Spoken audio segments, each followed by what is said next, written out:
ഈ ഉഗ്രസ്ഫോടനത്തിന്റെ നടുക്കത്തിൽ, ഈ അപകടത്തിന്റെ നടുക്കത്തിലാണ് തയ്യൂർ സ്വദേശിയായ PV ജോസ്. ഈ പടക്ക നിർമ്മാണ കേന്ദ്രത്തിലേക്ക് സ്ഥിരമായി ഭക്ഷണം എത്തിച്ചു നൽകിയിരുന്നത് ജോസാണ്. ഇന്നലെ 40 പേർക്കുള്ള ഭക്ഷണമാണ് ജോസ് പണിശാലയിൽ എത്തിച്ചത്. തന്റെ സുഹൃത്തുക്കളാണ് അപകടത്തിൽപ്പെട്ടവർ എന്ന് ജോസ് പറയുന്നു. ഇന്നത്തെ കാഴ്ച വേദനിപ്പിക്കുന്നതാണെന്നും ഇന്നലെ കണ്ട കാഴ്ച ഇതല്ല എന്നുകൂടിയാണ് PV ജോസ് റിപ്പോർട്ടറോട് പറഞ്ഞത്. ഈ അപകടം നടന്ന സമയം മുതൽ എല്ലാവരും ഇവിടെ ഭക്ഷണം കൊണ്ടുവന്ന കണക്ക് പ്രകാരമാണ് ഇവിടുത്തെ ആളുകൾ എത്ര പേരുണ്ട് എന്നത് സംബന്ധിച്ച് ഒരു കണക്ക്, ഏകദേശ കണക്ക് ആദ്യഘട്ടത്തിലൊക്കെ കണക്കാക്കിയിട്ടുണ്ടായിരുന്നത്. അപ്പോൾ ആ ഓട്ടോ ഡ്രൈവർ ഇപ്പം നമുക്കൊപ്പം ചേരുന്നുണ്ട്. സ്ഥിരമായിട്ട് ഇവർക്ക് ഭക്ഷണം കൊണ്ടുവരുന്ന ജോസ് എന്നാണല്ലോ ചേട്ടൻ്റെ പേര്. അപ്പം ചേട്ടൻ ഇന്നലെ എത്ര മണിക്കാണ് ഇവിടേക്ക് ഭക്ഷണം കൊണ്ടുവന്നത്? ഞാനൊരു 9:45 10 മണിക്കൂടെ വരുമ്പോൾ ഇവിടെ മീഡിയസ് ഉണ്ടായിരുന്നു.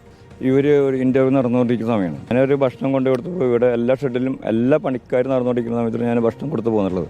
പിന്നെ അത് കഴിഞ്ഞ് ഒരു 12:45 എന്നെ വിളിച്ചു. എൻ്റെ കൂട്ടുകാരനോട് വർക്ക് ചെയ്യുന്നുണ്ട്, കൂട്ടുകാരൻ്റെ ഭാര്യ വർക്ക് ചെയ്യുന്നുണ്ട്. അവരുടെ പേരെന്താ? ബാബു, അനിത. ബാബു എന്നെ പറഞ്ഞു ജോസ്മനേട്ടാ 1 മണിക്ക് ഭക്ഷണം റെഡിയാവും, നീ അന്ന് എടുത്തുകൊണ്ടിരുന്നു പറഞ്ഞു. ഒരു 1:30 സമയമാകുമ്പോൾ വിശന്ന സമയവും. അപ്പോൾ ആ നേരത്തെ ഭക്ഷണം കൊടുത്തിട്ട് ഞാൻ പോവുകയും ചെയ്തു. 3:30 വണ്ടി ഓടിക്കൊണ്ടിരിക്കുമ്പോൾ എന്നെ വിളിച്ചുകൊണ്ടിരിക്കുന്നു, എടാ സംഭവം ഉണ്ടായിന്ന് പറയുന്നു. ആരെ വിളിച്ചു പറഞ്ഞു? അത് വിളിച്ചു പറഞ്ഞിട്ടുണ്ടെങ്കിൽ എൻ്റെ കൂട്ടുകാരൻ ഒരു കുന്നിൻ്റെ മുകളിലേക്കുന്ന കൂട്ടുകാരൻ അവിടെ വർക്ക് ചെയ്യണം. അവനോട് ഇടാ ചുങ്കത്തിനോട് എന്ത് സംഭവം ഉണ്ടാകുന്നു ചോദിച്ചു. അപ്പോൾ എനിക്കറിയില്ല, ഞാനൊന്ന് നോക്കട്ടെ എന്ന് പറഞ്ഞു. ഞാൻ അവിടെ വണ്ടി നിർത്തിയിട്ട് ഞാൻ അവിടെ നോക്കുമ്പോൾ ഇവിടുന്ന് സ്ഫോടന സൗണ്ട് കേൾക്കുന്നുണ്ട്. അപ്പോഴാണ് എനിക്ക് മനസ്സിലായത് ഇത് കുട്ടംകുളത്താണ് സംഭവം ഉണ്ടായിട്ടുള്ളത്. ആ സമയത്ത് ഇങ്ങോട്ടേക്ക് വന്നിട്ടുണ്ടായിരുന്നു? ഇല്ല, ഞാൻ വന്നിട്ടില്ല. ഞാൻ ഇപ്പോഴാണ് ഈ സ്പോട്ടിലേക്ക് വരുന്നത്. എത്ര തൊഴിലാളികളാണ് ഇവിടെ ഉണ്ടായിരുന്നത്? 40 പേർക്കാണ് ഭക്ഷണം ഞാൻ എടുത്തുള്ളത്. 40 പേരുണ്ടാവും എന്നാണ് എൻ്റെ കണക്കൂട്ടല്. ഞാൻ ഇങ്ങോട്ട് കിടക്കില്ല, ഇന്നല്ല, ഒരാഴ്ചക്കല്ല, ഒരു മാസം കിടക്കില്ല. എന്നുണ്ടെങ്കിൽ എൻ്റെ വിഷമം അത്രയുണ്ട്.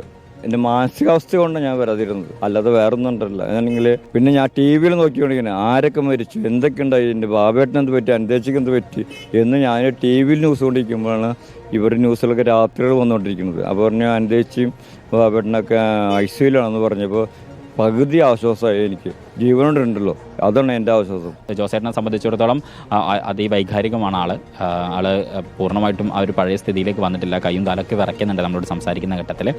അപ്പം പൂർണ്ണ സ്ഥിതിയിലേക്ക് വരട്ടെ. ഒപ്പം തന്നെ അദ്ദേഹത്തിൻ്റെ ബന്ധുക്കളും സുഹൃത്തുക്കളും ഒക്കെ തന്നെ ഇവിടെയുണ്ട്. അവരൊക്കെ തന്നെ പൂർണ്ണ ആരോഗ്യവാന്മാരായിട്ട് വീണ്ടും തിരിച്ചു വരട്ടെ. വീഡിയോ ജേർണലിസ്റ്റ് ഷബീറിനൊപ്പം reporter Shahid Rahman, in reporter Thrissur.